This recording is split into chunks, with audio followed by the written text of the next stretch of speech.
Dans les collines brumeuses du village de Kandalo, là où les tambours parlent plus fort que les mots, vivait une jeune fille nommée Ayoka. Sa beauté était silencieuse comme l'aube, et son intelligence éclatait comme les étoiles dans la nuit. Fille unique d'une veuve nommée Mama Kalima, elle était la fierté de sa mère et l'espoir de tout un clan. Ayoka avait toujours rêvé d'étudier à l'université de la grande ville, au-delà de la rivière Mbila. Elle voulait devenir médecin, pour guérir les enfants que les mauvais esprits ou les moustiques trop féroces emportaient. Mais l'université coûtait cher. Trop cher. Et Mama Kalima, malgré ses mains calleuses et ses genoux fatigués par les marchés et les lessives, ne pouvait payer ne serait-ce qu'une année. Dans ce village où les traditions tenaient lieu de loi, il y avait une croyance ancienne, l'âme d'une fille devient fragile si elle rêve plus loin que ses pieds ne peuvent marcher. On disait que les esprits de la forêt n'aimaient pas les filles qui oubliaient leur place. Un soir, à la lumière tremblotante d'une lampe à pétrole, Mama Kalima prit la main de sa fille. Ayoka, ton oncle Mamba a parlé. Il connaît un homme riche, venu de la ville. Il peut t'aider. Mais tu dois l'épouser. Ayoka sentit son cœur se fendre.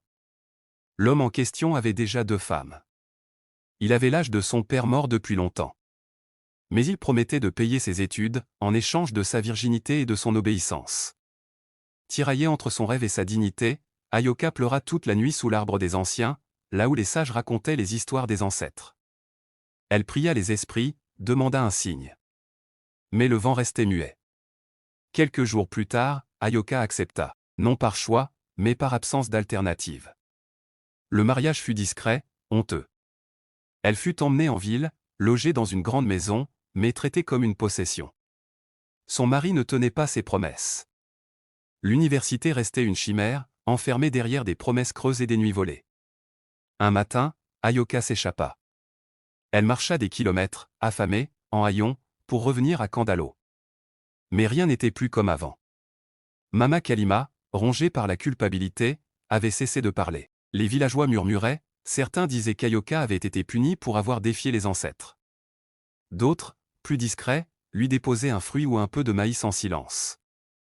Elle finit par vivre seule, dans une petite case à la lisière de la forêt sacrée. Là, elle reprit espoir en enseignant aux enfants du village. Elle leur apprenait à lire, à rêver, mais aussi à connaître leurs racines. Elle parlait des ancêtres, des plantes, des champs perdus.